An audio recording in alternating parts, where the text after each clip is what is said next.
Welcome friends, it's Ray. Thank you so much for joining me today. Today's video is a part of the Card Crafters Collaborative Hop here on YouTube, hosted by Robin Marshall Clark, the Delta Crafter. And our theme today is Cozy Vibes Please. And I'm going to be using the beautiful Altenew Build-A-Garden Dear Dahlia Collection, which features the stamps, the dies, and the layering stencils.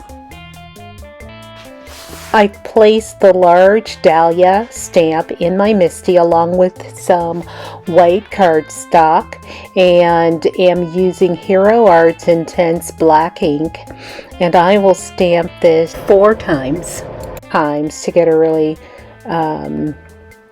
good impression. In my MISTI I do have my waffle flower grip mat, and I replaced my mouse pad, my MISTI mouse pad, with the grip mat. I'm loving this. So here I placed my image, stamped image, onto my grip mat, and we'll bring in the layering stencils from the collection, and they are marked so that you know which to use first. And starting with stencil 1, they are pretty easy to line up. So just lining that up and pressing around the edges, because my grip mat will hold that in place. And then I turn my grip mat around. Here I'm bringing in my salvaged patina Distress Oxide and a blending brush and adding that to my large floral. Then I will switch to fossilized amber Distress Oxide. Now I'm bringing in stencil number 2, and that's going to add some more detail to my image. And I'm bringing my fossilized amber in for the smaller flowers, and then tea dye Distress Oxide to accent my smaller florals. And then for the detail on the large bottom florals, I'm bringing in Evergreen Bough Distress Oxide ink. Now I'm bringing in my 3rd stencil, and we'll get that lined up just so, and press down to affix it to my grip mat, and bringing in the tea dye to add details to my top right florals, and then the salvaged patina again to add more details to the large florals.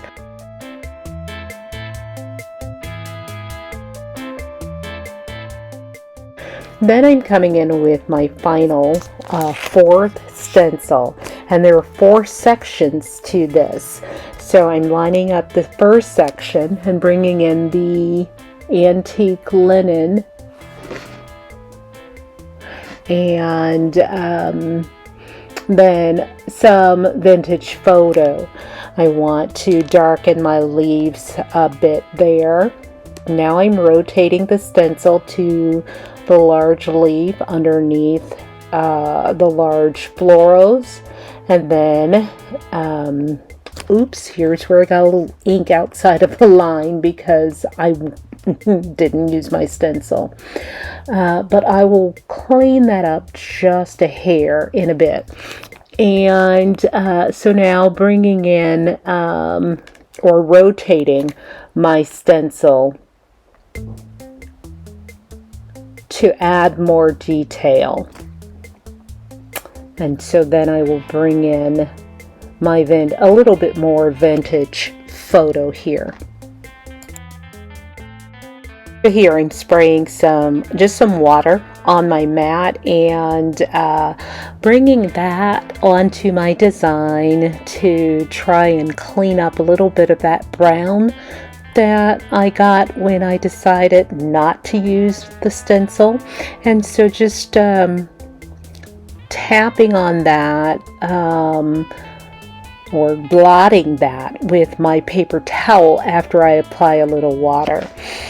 And so I'm going to stop here, and in the end I will be able to disguise it because I'm going to come back in once it dries with my white gel pen to clean it up just a little bit more. But for now, let's move on. So here I'm placing stencil number 1 back on and bringing my salvaged patina in because I got a little brown on my large floral as well. So I'm just touching that up with my salvaged patina.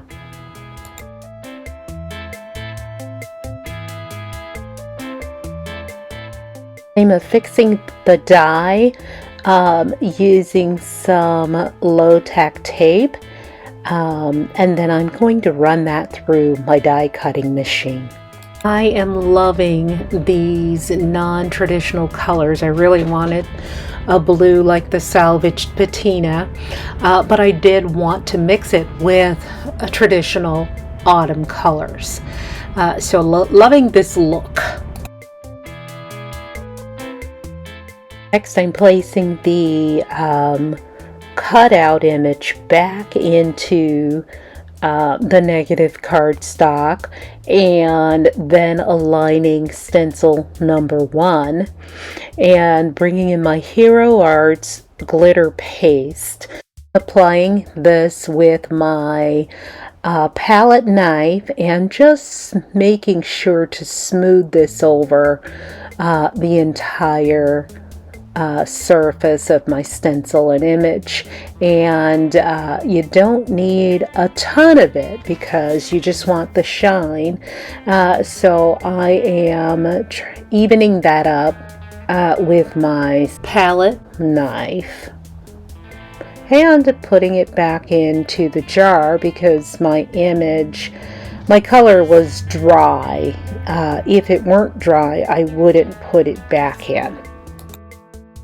I'm bringing in my Distress Oxides in Salvage Patina, Evergreen Bough, Fossilized Amber, and Tea Dye, the colors that I used in my image, and just smushing those on my palette and bringing in my water bottle and spritzing liberally. This looks like a hot mess, but bear with me. It's going to even out and become the background for my card today. And this footage right here with the ink smushing, I actually repeat it just to show you what I did because originally I forgot to turn my camera on. So this panel is going to look a hair different from the panel in the next scene, but the technique is what I wanted to show you. Continue adding ink and water and smushing until I get the look that I want, which has more salvaged patina. Now this is the original panel that I am going to emboss with my 3D embossing folder from Simon Says Stamp. And then I'm going to place this inside of my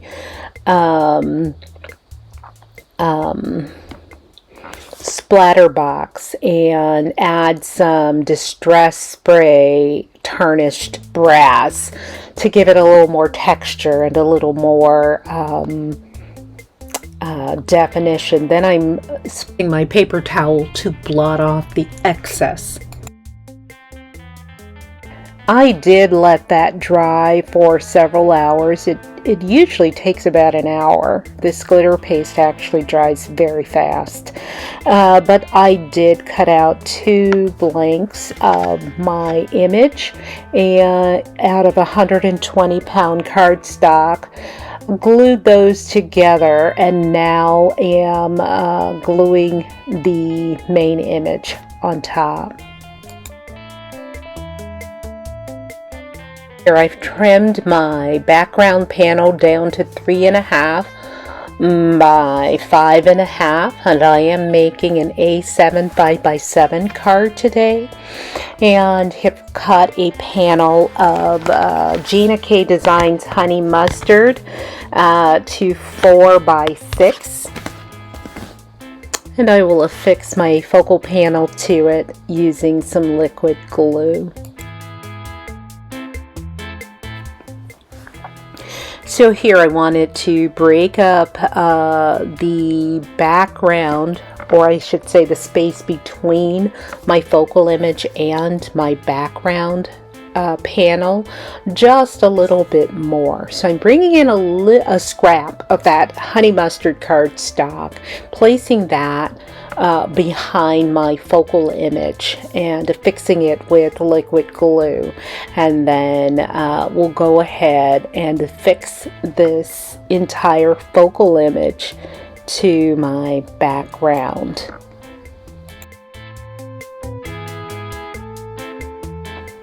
I place my acrylic block over top to let that set. Here's where I bring in my white gel pen just to touch up a little bit more of that area where I added the brown by mistake. Sorry, my head got into frame there because I was really trying to get in there and whiten that up a bit. Off camera, I have stamped my sentiment onto black cardstock and heat embossed it using some Hero Arts gold embossing powder. Next, I'm partially releasing the release paper from my double-sided tape and applying liquid glue just on those exposed areas so that I have more time to get my panel affixed to my card base. And that's what I'm doing here. Once I get the position I want, then I will release the remaining release paper and commit this design to my card base. Next, I'm bringing in my sentiment strip, and I placed some double-sided foam tape on the right side of that sentiment strip, and I will place liquid glue on the other side. And this is so that my my sentiment strip, when it straddles the focal image, it will level out. And place my acrylic block over top to let that set. And I was doing the voiceover for the video. I decided I wanted a little more texture here just in this area of my honey mustard cardstock. So I brought in my Uniball gold gel pen and just added some specks of gold there, and then come in with my Nuvo glitter drops in White Blizzard and add about 5 of those drops, and that's going to give me that texture in that area that I want. I will link to the next person in the hop. Be sure to go over and check out their video and show them some love. I hope you liked today's video and will give me a thumbs up, and consider subscribing if not already a subscriber. As always, thank you so much for joining me today. Until next time, good day, friends.